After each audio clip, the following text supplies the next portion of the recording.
Hello friends, I am Pratibha and again welcome back to my YouTube channel. तो आज के इस वीडियो में हमारा जो बीएड का असाइनमेंट है, नेक्स्ट असाइनमेंट जो हमारा है वो है शैक्षिक प्रदर्शनी के ऊपर, यानी कि एजुकेशनल फेट एंड फेयर का जो आपका प्रदर्शनी आपकी लगती है, ठीक है, उसके ऊपर आपको एक असाइनमेंट प्रिपेयर करना होता है।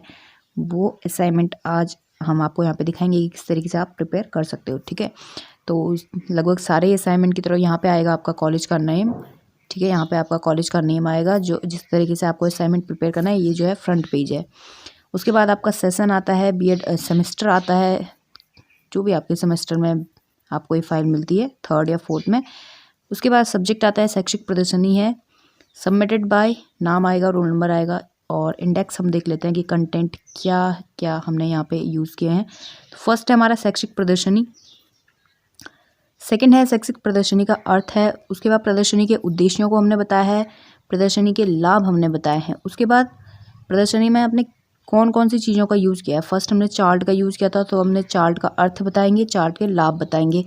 उसके बाद हमने मॉडल का यूज़ भी किया था, जब भी हमने एजुकेशन फेट एंड फेयर का आयोजन करा था, उसमें हमने मॉडल भी बनाया था, तो मॉडल का अर्थ बताएंगे और मॉडल के लाभ भी हम बताएंगे, ठीक है।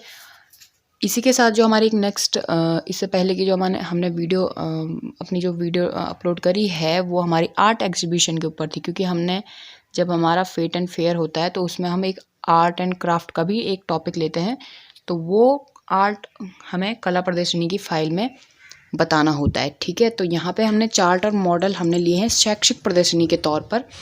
उसके बाद आता है हमारा निष्कर्ष, संदर्भ ग्रंथ सूची, और लास्ट में आती है हमारी रिपोर्ट, कि जिसमें वही होता है कि किस दिन हुआ था, किस प्रकार से आयोजन करा गया। तो सबसे पहले हम देख लेते हैं शैक्षिक प्रदर्शनी को, यानी कि एजुकेशनल फेट एंड फेयर। यहाँ पे हमने पिक्चर भी पेस्ट करी हुई है। प्रदर्शनी किसी चीज़ को उजागर करने की क्रिया और प्रभाव है, ताकि इसे अन्य लोगों द्वारा देखा, सुना और सराहा जा जाए। एक प्रदर्शनी मौखिक रूप से या किसी विषय पर दर्शकों के सामने लिखने का कार्य भी करती है। प्रदर्शनी एक सार्वजनिक प्रदर्शन होता है। यह मशीनों, पौधों, जानवरों तथा कला के नमूनों का हो सकता है। यह एक निश्चित प्रणाली के अनुसार वस्तुओं का प्लेसमेंट है, जो सार्वजनिक प्रदर्शन पर लगाए जाते हैं। तो बेसिकली शैक्षिक प्रदर्शनी में वही आएगा कि शैक्षिक प्रदर्शनी का तात्पर्य विद्यालय, विश्वविद्यालय में अर्जित ज्ञान के मूल्यांकन से है, ठीक है। शैक्षिक प्रदर्शनी छात्र की क्षमताओं का पैमाना है, जो यह बताता है कि छात्र ने पूरी प्रक्रिया के दौरान क्या क्या सीखा है।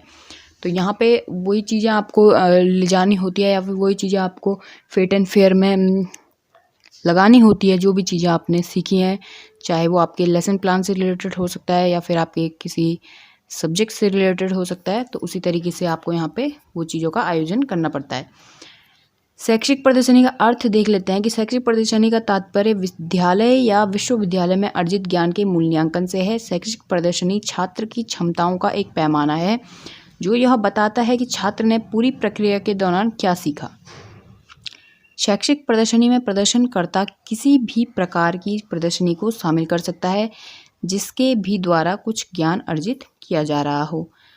प्रदर्शनी का अर्थ एक निश्चित प्रणाली के अनुसार वस्तुओं तथा सामग्रियों का सार्वजनिक प्रदर्शन करना है, अथवा इन वस्तुओं या सामग्रियों का संग्रह करने का स्थान होता है, ठीक है। उदाहरण के लिए यहाँ पे एग्जाम्पल कौन कौन से कि चित्रों की प्रदर्शनी लगाई जाती है, औजारों की प्रदर्शनी लगाई जाती है, या फिर किसी भी सब्जेक्ट से रिलेटेड, किसी भी विषय से रिलेटेड प्रदर्शनी लगाई जा सकती है। नेक्स्ट जो हमारा है वो आता है प्रदर्शनी के उद्देश्य। तो यहाँ पे हमने कुछ उद्देश्यों को लिया है, पॉइंट वाइज लिए हुए हैं, सीधे इन्हीं पे बढ़ते हैं। प्रदर्शनी का मुख्य उद्देश्य लोगों का ध्यान आकर्षित करना है, जिस प्रकार की भी वो प्रदर्शनी है, ठीक है, उससे रिलेटेड लोगों का जो है ध्यान आकर्षित करना है उस प्रदर्शनी की ओर। सेकंड पॉइंट हमारा है, इस तरह के आयोजन का मुख्य उद्देश्य एक तरह से निर्माताओं को और दूसरी ओर उपभोक्ताओं को वाणिज्य संबंधों में प्रवेश करने के लिए सक्षम करना है। थर्ड यहाँ पे है, थर्ड पॉइंट जो हमारा है वो है, शैक्षिक प्रदर्शनी का उद्देश्य शिक्षा में नवीन तकनीकी का इस्तेमाल करके बच्चों का ध्यान आकर्षित करना है, ताकि वे नए हुनर को सीख सकें।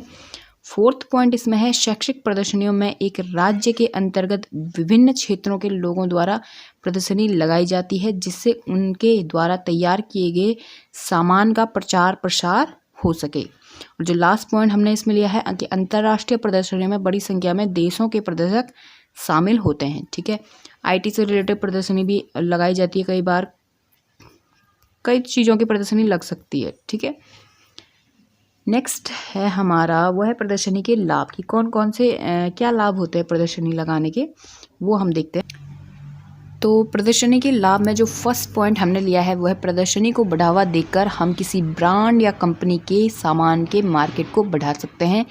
ठीक है, सेकंड पॉइंट इसमें है प्रदर्शनी को बढ़ावा देकर नए व पुराने ग्राहकों को जोड़ा जा सकता है तथा उनसे किसी वस्तु के बारे में चर्चा की जा सकती है। थर्ड पॉइंट इसमें है यह अत्यधिक लचीली संपर्क प्रणाली है। फोर्थ है इसमें प्रदर्शन की मदद से कस्टमर का सीधा फीडबैक प्राप्त किया जा सकता है। और जो लास्ट पॉइंट इसमें हमने लिया है वो है प्रदर्शनी का तात्पर्य किसी नए प्रोडक्ट को मार्केट में लाने से भी हो सकता है तथा मार्केट में किस चीज़ की आवश्यकता है यह भी पता लगाया जा सकता है। तो ये बेसिकली प्रदर्शनी के लाभ हैं।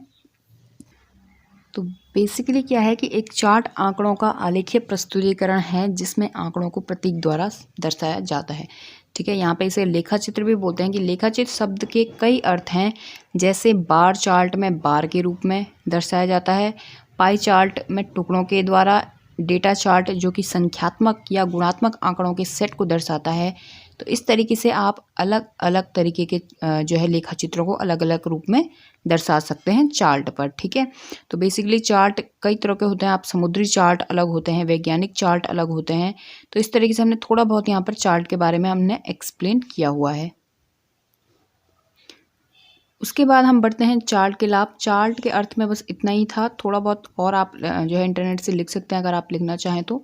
वैसे काफ़ी कम कंटेंट इसका इंटरनेट पर मिलता है। चार्ट के लाभ में क्या है कि एक चार्ट को विभिन्न प्रकार से इस्तेमाल किया जा सकता है, लेकिन कुछ आम विशेषताएं हैं जो चार्ट को एक ऐसी क्षमता प्रदान करते हैं जिससे वह आंकड़ों से अर्थ निकालने में सक्षम होता है।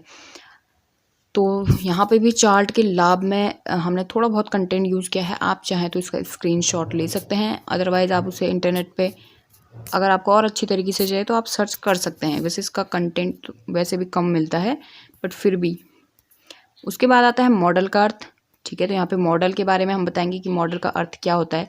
कि हिंदी में जो मॉडल का अर्थ है वो प्रतिरूप, नमूना, ढालना, प्रतिमा, सांचा बनाना। तो इस तरीके से मतलब किसी भी चीज़ को जब आप 3D टाइप में बनाते हो तो वो बेसिकली आपका जो है मॉडल कहलाता है। तो इसके कई सारे यहाँ पे प्रतिमान हैं, यहाँ पे आप देख सकते हैं सैद्धांतिक प्रतिमान हैं, भौतिक प्रतिमान हैं, वैज्ञानिक प्रतिमान हैं और गणितीय प्रतिमान इसके हैं। ये 4 प्रतिमान भी हमने इसमें लिए हैं। उसके बाद मॉडल के लाभ हैं, पॉइंट वाइज ही हमने यहाँ पे लिए हैं, जो जो चीज़ें समझ सकते हैं, इसे पढ़ करके हर कोई समझ सकता है। तो इसमें फर्स्ट पॉइंट है नई विकास रणनीतियों में सार्वजनिक निजी भागीदारी। सेकंड पॉइंट इसमें है शिक्षा के क्षेत्र में मॉडल का इस्तेमाल एक लाभदायक प्रणाली है माना जाता है जिससे छात्रों को विषय से संबंधित जानकारी का हल मिल सके। थर्ड पॉइंट इसमें है किसी एक विषय या समस्या को सुलझाने में इसका प्रयोग किया जाता है। फोर्थ है भारतीय शिक्षा प्रणाली की गुणवत्ता को ऊपर उठाना भी जो है मॉडल द्वारा किया जा सकता है, ये भी इसका एक लाभ है। तो इस तरीके से हमने यहाँ पे कुछ पॉइंट लिए हैं कि जैसे किसी कार्य में समय के बचत के में ये सहायक है। ठीक है, आपको कोई चीज़ एक्सप्लेन करनी है तो उसे आप इस तरीके से एक्सप्लेन कर सकते हैं।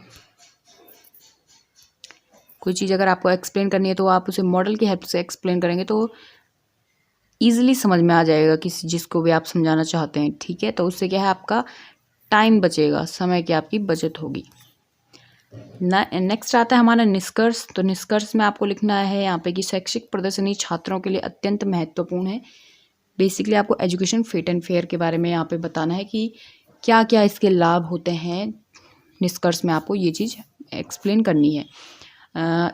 इसमें छात्र छात्राएं अपनी रुचि के अनुसार अपने अलग अलग क्षेत्रों में प्रदर्शन करता है। जैसे कला के विद्यार्थी कला के क्षेत्र में कुछ भी चीज़ प्रदर्शित करेंगे और विज्ञान के विद्यार्थी विज्ञान के क्षेत्र में प्रदर्शित करेंगे यहाँ पर, क्योंकि शैक्षिक प्रदर्शन करना छात्रों के लिए बहुत आवश्यक है।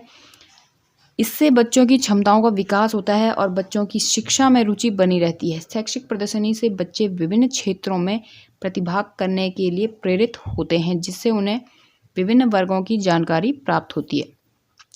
तो यहाँ पे हमने थोड़ा सा निष्कर्ष इसके बारे में लिखा है और जो लास्ट में हमारा वो है संदर्भ ग्रंथ सूची। यहाँ पे आपको वही वेबसाइट्स जो है वही यूआरएल आपको यूज़ करने हैं जहाँ से आपको अपना कंटेंट मिला है। लास्ट में आती है आपकी रिपोर्ट। तो रिपोर्ट में आपको वही चीज़ें लिखनी है, मतलब किस डेट को किस स्कूल में आपका एजुकेशन फेट एंड फेयर का आयोजन करा गया और आपने वहाँ क्या क्या चीज़ें प्रदर्शित करी और किस ढंग से जो है पूरा का पूरा जो है आयोजन आपका संपन्न हुआ। ठीक है, तो रिपोर्ट मैंने इससे पहले भी 1-2 फाइलों में आपको बता रखी है, आप चाहें तो वहाँ से भी नोट डाउन कर सकते हैं और या फिर आप अपने हिसाब से भी लिख सकते हैं। वैसे कॉलेजेस में बताया जाता है कि रिपोर्ट किस ढंग से लिखनी है। तो आई होप आपको हमारा वीडियो पसंद आया होगा। अगर आपको हमारा वीडियो पसंद आया तो वीडियो को लाइक करें, शेयर करें, चैनल को जरूर सब्सक्राइब करते रहें। Thank you so much.